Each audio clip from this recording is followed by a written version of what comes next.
Breaking news చూస్తున్నారు. ఏదైతే నిన్న అహ్మదాబాద్లో జరిగిన ఆ ప్లేన్ క్రాష్కి సంబంధించి కూడా అక్కడ 242 మంది ప్రయాణికులు ఉంటే అందులో 241 మంది కూడా చనిపోయారు. ఇక ఒకే ఒక్కరు మాత్రం ప్రాణాలతో బయటపడ్డారు. అతనే విశ్వాస్ కుమార్. అయితే సురేష్ విశ్వాస్ కుమార్ ఆ ప్రమాదం నుంచి బతికిపోయారు. ప్రజెంట్ అతను హాస్పిటల్లో ట్రీట్మెంట్ కూడా తీసుకుంటున్నాడు. సో ప్రజెంట్ దానికి సంబంధించి కూడా తన ఆరోగ్యం కూడా నిలకడగా ఉంది. సో దీంతో స్పందించాడు విశ్వాస్. అయితే తాను ఈ యాక్సిడెంట్ జరిగేటప్పుడు అసలు ఏం జరిగిందా అనేది కూడా నాకు కంప్లీట్గా ఐడియా లేదు. అన్నీ కూడా క్షణాల వ్యవధిలో కూడా అంతా జరిగిపోయింది. ఆ ఫ్లైట్ కూడా టేక్ ఆఫ్ అయిన తర్వాత కూడా ఏ స్పీడ్తో అయితే టేక్ ఆఫ్ అయిందో అదే స్పీడ్తో వెళ్ళి ఏదైతే కాలేజ్ బిల్డింగ్ ఉందో ఆ కాలేజ్ బిల్డింగ్ దగ్గర క్రాష్ ల్యాండింగ్ అయింది అంటూ కూడా సురేష్ కుమార్ కూడా చెప్పడం జరిగింది. అండ్ ఆల్సో మీరు ఎలా బయటకు వచ్చారు, మిమ్మల్ని ఎవరైనా కాపాడారా, అసలు మీరు బయటికి రావడం అనేది నిజంగా ఒక షాకింగ్ అంశం. చాలామంది కూడా షాక్ అవుతున్నారు అంటూ కూడా అడిగారు. ఒక మీడియా విలేకరి అడిగిన ప్రశ్నకు కూడా విశ్వాస సమాధానం ఇచ్చాడు. అయితే క్రాష్ ల్యాండ్ అయిన చోట ఏదైతే నేను ఉన్న భాగం ఉందో అది గ్రౌండ్ ఫ్లోర్ దగ్గర క్రాష్ ల్యాండ్ అయింది. అయితే అప్పుడప్పుడే మంటలు వ్యాపిస్తున్నాయి. నేను త్వరగా నా సీట్ బెల్ట్ని తీసే ప్రయత్నం చేశాను. సీట్ బెల్ట్ తీసేసి ఎమర్జెన్సీ డోర్ నుంచి బయటికి వచ్చే ప్రయత్నం చేశాను. ఎంత తెరిచినా కూడా ఎమర్జెన్సీ డోర్ బయటికి రాలేదు. కానీ నేను చాలా ప్రయత్నించి ఆ ఎమర్జెన్సీ డోర్ నుంచి కూడా బయటికి వచ్చే ప్రయత్నం చేశాను. బయటికి వచ్చిన తర్వాత నన్ను చూసి అక్కడే ఉన్న అంబులెన్స్ సిబ్బంది అందరూ కూడా నన్ను అంబులెన్స్లో ఎక్కించుకొని హాస్పిటల్కి తీసుకొని వచ్చారు అంటూ కూడా అతను తన ఆ ఘటనకు సంబంధించి కూడా అక్కడ దృశ్యాలు ఎలా ఉన్నాయని కూడా తను ఆ మీడియా ముఖంగా వివరించాడు.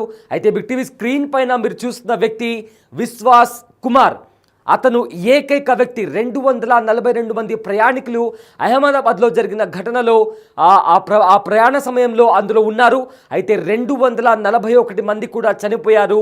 అందులో బతికిపోయిన ఏకైక వ్యక్తి విశ్వాస్ కుమార్. మీరు బిగ్ టీవీ స్క్రీన్ పైన అతని టికెట్ కూడా చూస్తున్నారు. అండ్ ఆల్సో అతను ఆ ప్రమాద ఘటన తర్వాత బయటికి వచ్చిన తర్వాత అంబులెన్స్ దగ్గర నడుచుకుంటూ వెళ్తున్నటువంటి సిచ్యువేషన్ కూడా మనం బిగ్ టీవీ స్క్రీన్ పైన చూడొచ్చు. అయితే మీరు ఎలా బయటికి వచ్చారు? ఎస్, హాస్పిటల్లోకి వెళ్ళిన తర్వాత అతను హాస్పిటల్లో ట్రీట్మెంట్ తీసుకుంటున్న దృశ్యాలవి. ఎస్, ఒకసారి ఆ ప్లేన్ క్రాష్ ల్యాండ్ అయిన తర్వాత అక్కడ ఆ బిల్డింగ్కి ఢీ కొట్టిన తర్వాత అక్కడ పెద్దగా పేలుడు సంభవించింది. ఒక వాల్కనో ఎరప్ట్ అయితే ఎలాంటి పేలుడు సంభవిస్తుందో, ఏ రకంగా అయితే అగ్గి రాజుకుంటుందో ఆ రకమైన పేలుడు సంభవించింది. అందులో ఎవరు కూడా బ్రతికే అవకాశం ఉండదు అని కూడా అక్కడుండే స్థానికులు కూడా చెప్పారు.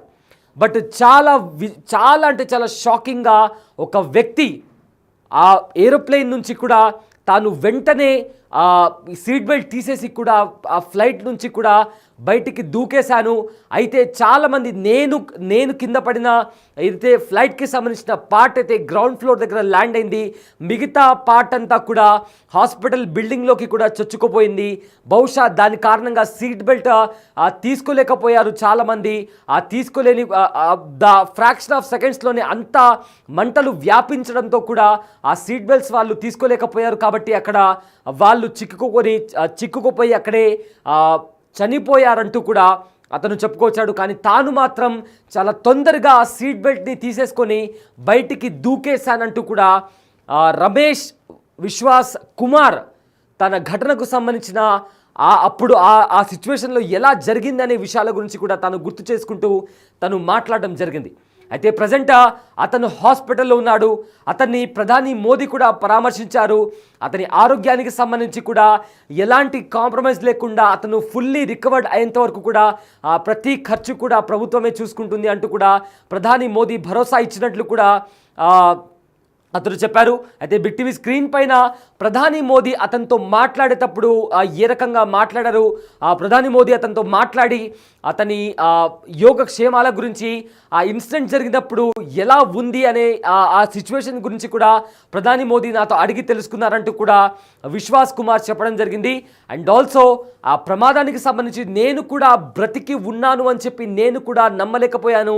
కానీ కళ్ళు తెరిచి చూస్తే నాకు ఒక చిన్న హోప్ కనిపించింది. వెంటనే అక్కడి నుంచి బయటికి వచ్చాను. బయటికి వచ్చి అక్కడ ఉండే జనాలను చూసే వరకు కూడా నేను కూడా బ్రతికి ఉన్నాను అని చెప్పి నేను కూడా అనుకోలేదు. ఎందుకంటే నా ఒక చెయ్యి కూడా కాలిపోయింది. ఆ ప్రమాద ఘటనలో నా చెయ్యి కూడా అగ్గి తగిలింది, మంట తగిలింది. కానీ వెంటనే నేను బయటికి వచ్చేసాను. బయటికి వచ్చి చూసే అంటే ఆ పొగల నుంచి బయటికి వచ్చే వరకు కూడా నేను ప్రాణాలతో బ్రతికి ఉన్నాను అని చెప్పి నేనే నమ్మలేకపోయాను అంటూ కూడా అక్కడ అతను చెప్పడం జరిగింది. అయితే ఎప్పుడైతే క్రాష్ ల్యాండ్ అవుతుందో ప్రయాణికులందరూ కూడా ఒక్కసారిగా భయాందోళనకు గురయ్యారు. ప్రతి ఒక్కరు కూడా అరిచారు.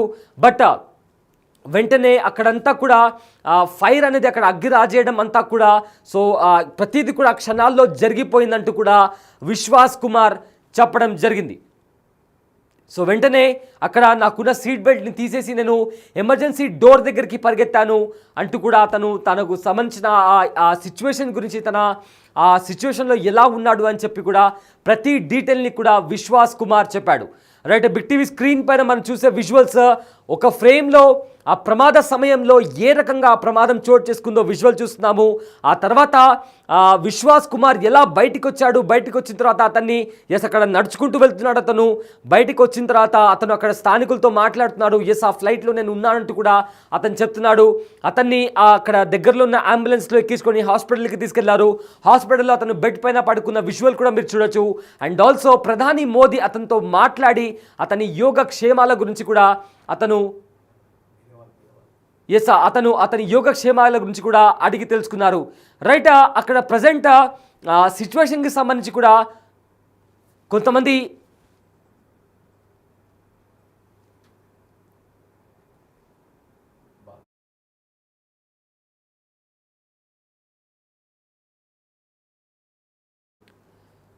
ఒక రమేష్ విశ్వాస్ కుమార్ మాత్రమే కాదు, అండ్ ఆల్సో దాంట్లో ప్రయాణించే ప్రతి ఒక్కరు కూడా చనిపోయారు. కానీ రమేష్ విశ్వాస్ కుమార్ మాత్రమే బతికిపోయారు. అండ్ ఆల్సో ఇది ఒక కాలేజ్ హాస్టల్ దగ్గర క్రాష్ ల్యాండింగ్ అయింది కాబట్టి చాలామంది చనిపోయారు. డాక్టర్స్ కూడా చనిపోయారు. అయితే మరికొంతమంది తీవ్రంగా గాయపడ్డారు. వారిని కూడా ప్రధానమంత్రి కలిశారు, పరామర్శించారు, వాళ్ళ యోగక్షేమాల గురించి అడిగి తెలుసుకున్నారు. అండ్ ఆల్సో ప్రభుత్వాలు కూడా వీళ్ళ పూర్తి స్థాయిలో వీళ్ళు రికవర్ అయ్యేంత వరకు కూడా వీళ్ళ ఖర్చులను కూడా కంప్లీట్గా ప్రభుత్వమే చూసుకుంటుంది అంటూ కూడా హామీ ఇచ్చారు. అయితే ప్రతి ఒక్కరు దాంట్లో ఏవైతే ప్రయాణికులు ఉన్నారో వాళ్ళందరూ చనిపోతే ఒక్క విశ్వాస్ కుమార్ మాత్రం ప్రాణాలతో బయటకు వచ్చారు. దీంతో నేను కూడా నమ్మలేకపోతున్నాను అంటూ కూడా అతను ఈ సందర్భంగా మాట్లాడడం జరిగింది. అండ్ ఆల్సో ఒక ఘటనకి సంబంధించి కూడా తాను ఈ ఘటన జరిగిన వెంటనే తన సీట్ బెల్ట్ తీసేసి ఎమర్జెన్సీ డోర్ వైపుకి పరిగెత్తానంటూ కూడా అతను చెప్పడం జరిగింది. సో మొత్తం మీద ఏదైతే ప్రమాదం జరిగిందో ఈ ప్రమాదంలో దగ్గర 297 మంది కూడా ప్రాణాలు విడిచారు. అందులో 241 మంది ఎయిర్ ఇండియా ఫ్లైట్లో ట్రావెల్ చేస్తున్న వారు. మిగతా వారు ఎవరైతే ఉన్నారో ఆ హాస్పిటల్ దగ్గర ఉన్న ట్రైనీ డాక్టర్స్ కూడా ఉన్న వాళ్ళు కూడా ఈ ప్రమాదంలో చనిపోవడం జరిగింది. ఇక చాలామంది కూడా గాయపడ్డారు. గాయపడిన ప్రతి ఒక్కరిని కూడా వెంటనే హాస్పిటల్కి తరలించారు. హాస్పిటల్కి తరలించిన తర్వాత వాళ్ళని ట్రీట్మెంట్ అందిస్తున్నారు. అండ్ ఆల్సో ఈ ప్రమాదంలో ఫ్లైట్లో ఉన్న విశ్వాస్ కుమార్ ఒకే ఒక వ్యక్తి ప్రాణాలతో బయటపడ్డాడు. అతని ట్రీట్మెంట్ కూడా జరుగుతుంది. అతన్ని ప్రధాని మోదీ కూడా పరామర్శించారు. అతని యోగక్షేమాలు కూడా అడిగి తెలుసుకున్నారు. సో ప్రజెంట్ అతని ట్రీట్మెంట్ అయితే జరుగుతుంది. సో ఫర్దర్గా బ్లాక్ బాక్స్కి సంబంధించి కూడా ఎగ్జామిన్ జరుగుతుంది. సో ఎగ్జామినేషన్ జరిగిన తర్వాత ఎగ్జాక్ట్గా మేడే కాల్లో పైలట్ ఏం మాట్లాడాడు అనే ఒక క్వశ్చన్ అనేది రైజ్ అవుతుంది. దానికి సంబంధించి కూడా ఆన్సర్ ఇంకా రావాల్సి ఉంది.